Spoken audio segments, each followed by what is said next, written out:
Tumsifu Yesu Kristo. Uhuru wa Yesu. Mola yaseba tuitikie wote Yesu. Roho Mtakatifu wa Yesu ananena na ulimwengu, pinga ushoga na roho zote za kuzimu na kuziombea kwa jina la Yesu. Lakini pinga roboti aliyeingia duniani kwa kisingizio cha kukua kwa sayansi na teknolojia. Ni sanamu huyo. Kwanza tuanze na sala ya ufalme wa Yesu inayotoka katika kitabu cha Mathayo sura ya 6 mstari wa 9 hadi wa 13. Baba yetu uliye mbinguni, jina lako litukuzwe, ufalme wako uje, mapenzi yako yatimizwe hapa duniani kama huko mbinguni. Utupe leo riziki yetu, utusamee deni zetu kama sisi nasi tuwasamehevyo wadeni wetu, na usitutie majaribuni, lakini utuokoe na yule muovu, kwa kuwa ufalme ni wako na nguvu na utukufu hata milele. Amina. Kama kujiunga na chaneli hii ya ufalme wa Yesu ni leo, ni vyema sana kufuatilia vipindi vya nyuma, utabarikiwa sana. Leo tutajifunza siri moja ya Yesu Kristo inayotoka katika kitabu cha Wakorinto wa kwanza sura ya 8. Tutaisoma kama ilivyo. Vyakula vilivyotolewa sadaka kwa sanamu. Wakorinto wa kwanza sura ya 8 mstari wa kwanza hadi wa 13. Inasema, na kwa habari ya vitu vilivyotolewa sadaka kwa sanamu, twajua ya kuwa sisi sote tuna ujuzi. Ujuzi huleta majivuno, bali upendo hujenga. Mtu akizani ya kuwa anajua neno, hajui neno lolote bado, kama impasavyo kujua. Lakini mtu akimpenda Mungu, huyo amejulikana naye. Basi kwa habari ya kuvila vitu vilivyotolewa sadaka kwa sanamu, twajua ya kuwa sanamu si kitu katika ulimwengu, na ya kuwa hakuna Mungu ila mmoja tu. Kwa maana ijapokuwa wako waitwao miungu, ama mbinguni ama duniani, kama vile walivyoko miungu mingi na mabwana wengi, lakini kwetu sisi Mungu ni mmoja tu, aliye Baba, ambaye vitu vyote vimetoka kwake, nasi tunaishi kwake. Yuko na Bwana mmoja Yesu Kristo, ambaye kwake vitu vyote vimekuwapo, na sisi kwa yeye huyo. Bali ujuzi huo haumo ndani ya watu wote, ila wengine kwa kuizoelea ile sanamu hata sasa hula kana kwamba ni kitu kilichotolewa sadaka kwa sanamu, na dhamiri zao kwa kuwa dhaifu hunajisika. Lakini chakula hakituhuzurishi mbele za Mungu, maana tusipokula hatupungukiwi kitu, wala tukila hatuongezewi kitu. Lakini angalieni huo uwezo wenu usije ukawakwaza wale walio dhaifu. Kwa maana mtu akikuona wewe uliye na ujuzi umeketi chakulani ndani ya hekalu la sanamu, je, dhamira yake mtu huyo kwa kuwa yu dhaifu haitadhibitika?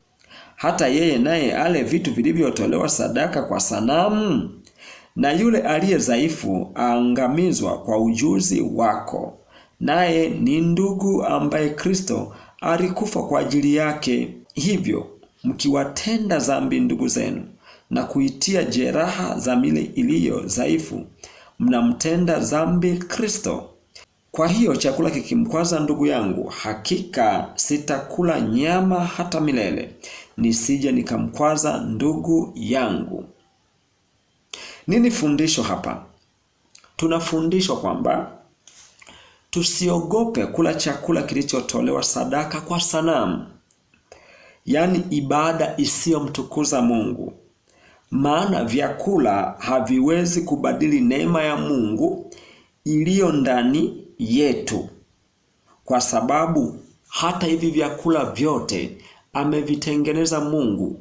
Kwa hiyo tunapokula vyakula ambavyo tunajua vilikuwa vimeandaliwa kwa ajili ya miungu, kwa ajili ya ibada za sanamu ambazo azimtukuzi Mungu, mfano vyakula vinavyopikwa kwenye wakati wa ujenzi wa makaburi, maana ile ni ibada ya sanamu.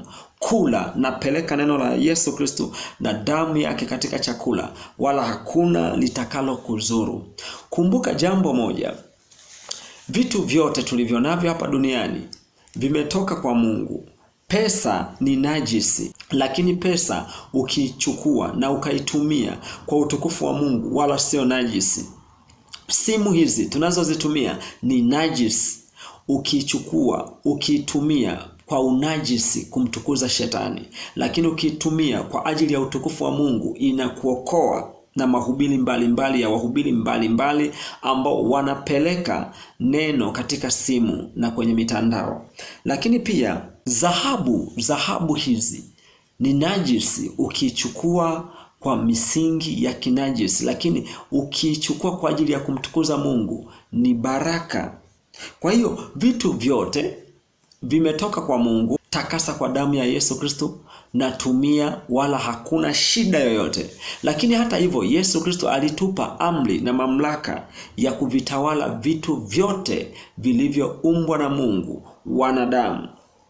Alisema Luka 10:19, tazama nimewapa amri ya kukanyaga nyoka na nge na nguvu zote za yule adui, wala hakuna kitu kitakachowazuru. Umeona? Kwa hiyo vitu vyote ukivipokea kwa shukrani na ukapeleka nguvu ya Mungu, hakuna lolote, kwa sababu vile vitu ni vimetoka kwa Mungu, manake ni asili ya Mungu. Kwa hiyo vipokee na kumrudishia sifa Mungu, wala usivipokee kwa ajili ya kumtukuza shetani, kama vile vyakula vya ibada ya sadaka ya sanamu. Usivipokee kwa ajili ya shukrani ya sanamu iache kama ilivyo.